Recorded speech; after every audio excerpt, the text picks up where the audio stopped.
Baramunda triangle के बारे में सुनते ही हमारे मन में आता है एक मिस्टीरियस प्लेस, वो जायंट सी जहाँ पर समुंदर जहाज को खा जाता है और आसमान हवाई जहाज को निगल लेता है।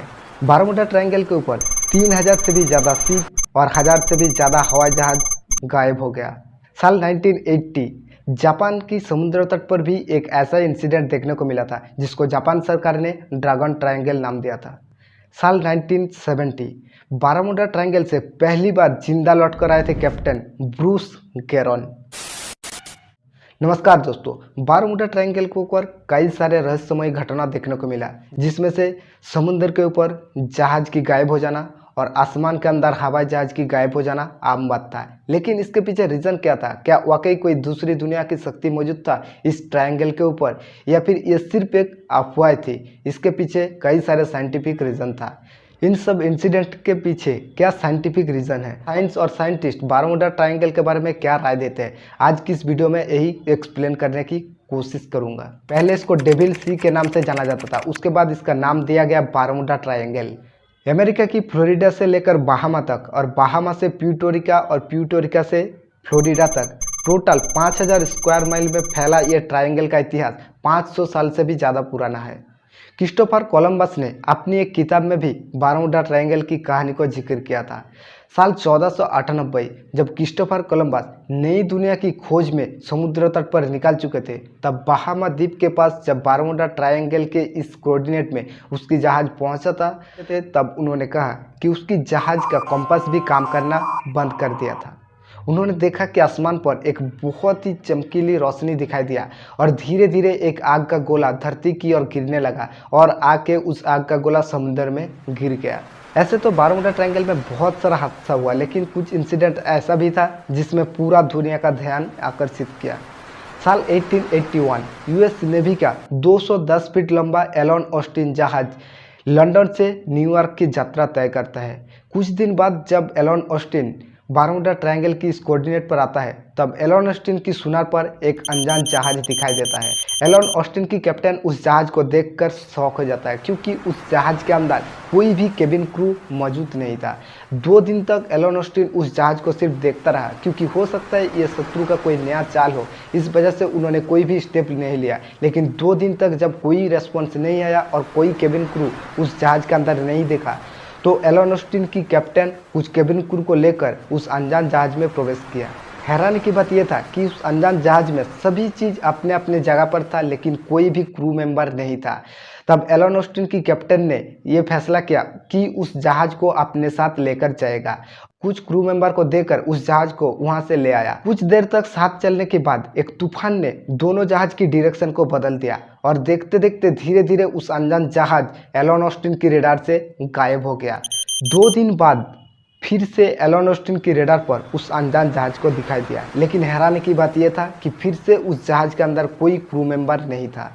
22 दिसंबर 1967 डॉन ब्रोक उनकी केबिन क्रू और उसकी दोस्त की पिताजी को लेकर फ्लोरिडा की मिमी से 22 यार्ड की लग्जरी बोट में निकला था समुद्र से क्रिस्टमास की खूबसूरत नज़ारा देखने के लिए। लेकिन तकरीबन 1 माइल जाने के बाद बोट की कैप्टन से कोस्ट गार्ड को एक कॉल आता है कि उसकी बोट किसी चीज़ से टकरा गया, लेकिन बोट को ज़्यादा नुकसान नहीं हुआ। मदद भेजने के लिए कोस्ट गार्ड तुरंत उस जगह पर पहुंचा। 19 मिनट के बाद उस जगह पर पहुंच के कोस्ट गार्ड ने देखा कि उस जगह पर एक्चुअली में कोई बोट था ही नहीं।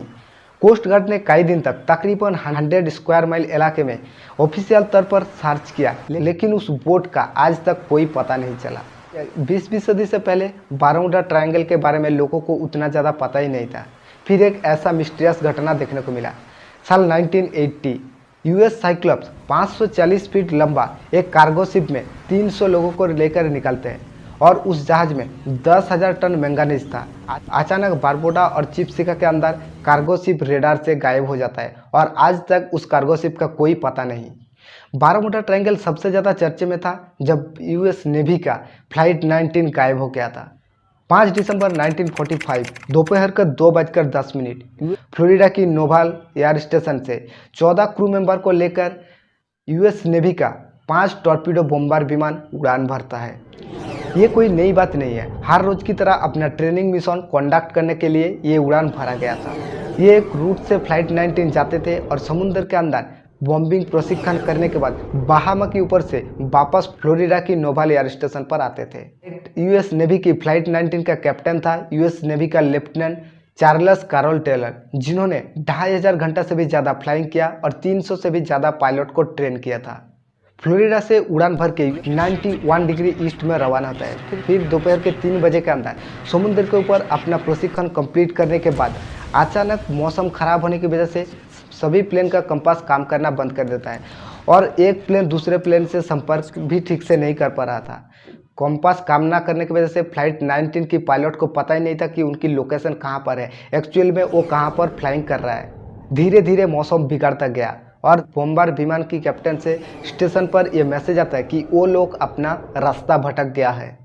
5:50 पर फ्लाइट 19 को आखिरी बार रेडार में देखा गया था।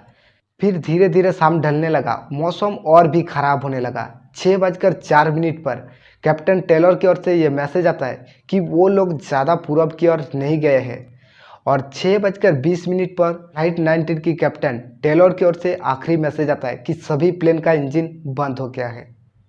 फ्लाइट 19 को रेस्क्यू करने के लिए यूएस नेवी की ओर से 13 क्रू मेंबर को लेकर मरीना एयरक्राफ्ट को भेजा जाता है, लेकिन मरीना एयरक्राफ्ट भी अटलांटिक ओशियन के अंदर गायब हो जाता है। बारमूडा ट्रायंगल के अंदर लास्ट प्लेन इंसिडेंट था 15 मई 2017। Japanese high wing twin engine turboprop private aircraft 24,000 feet ऊंचाई पर अचानक ये प्राइवेट प्लेन गायब हो जाता है। और बारमूडा ट्रायंगल के अंदर लास्ट शिप इंसिडेंट था 28 दिसंबर 2020। 29 फीट की मैकोकाडी कैबिन बोट। साल 1970 बारमूडा ट्रायंगल से पहली बार जिंदा लौटकर आए थे कैप्टन ब्रूस गैरोन।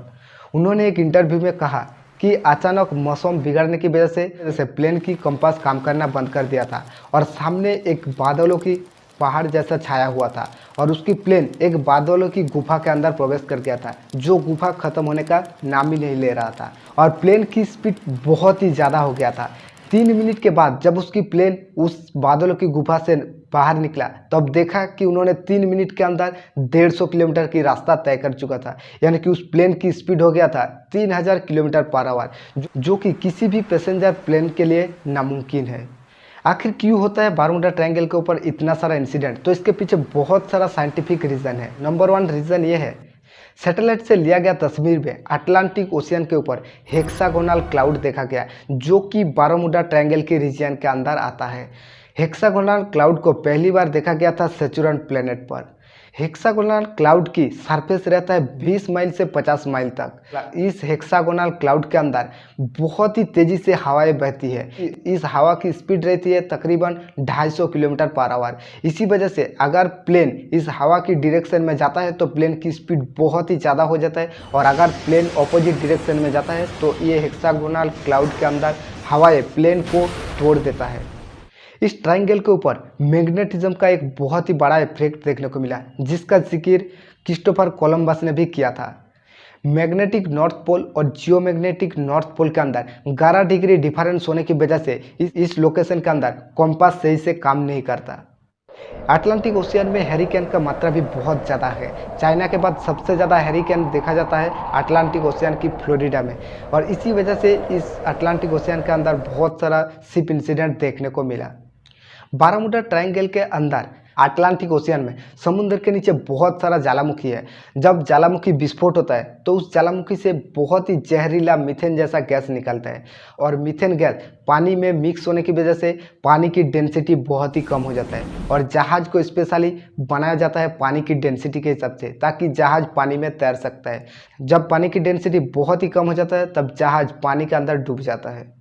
एक साइंटिस्ट ने एक्सपेरिमेंट करते हुए ये बताया कि अटलांटिक ओशियन में समुद्र के नीचे बावल जैसा फॉर्म तैयार होता है। जब बावल का फॉर्म ज़्यादा होने लगता है तब जहाज़ पानी के अंदर डूब जाता है, और जब बावल का फॉर्म कम हो जाता है तब जहाज़ फिर से पानी में तैरने लगता है। इसी वजह से कई सारे जहाज़ को बहुत दिन बाद पानी के अंदर तैरते हुए दिखाई दिया था। साइंटिस्ट ये भी दावा करता है कि बारमूडा ट्रायंगल की अटलांटिक ओशियन के अंदर पानी के नीचे बहुत सारा पहाड़ मौजूद है, जिसकी वजह से जहाज़ पहाड़ में अगर टकरा जाते हैं तो जहाज़ डूब जाता है या फिर जहाज़ टूट जाता है।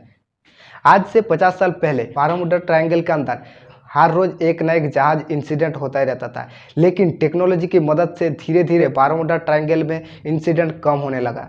हालांकि दुनिया की टॉप 10 डेंजरस प्लेस की लिस्ट में भी नहीं आता बारमूडा ट्रायंगल। उम्मीद करता हूँ वीडियो इन्फॉर्मेटिव लगा। Thank you so much. Wish you all the best.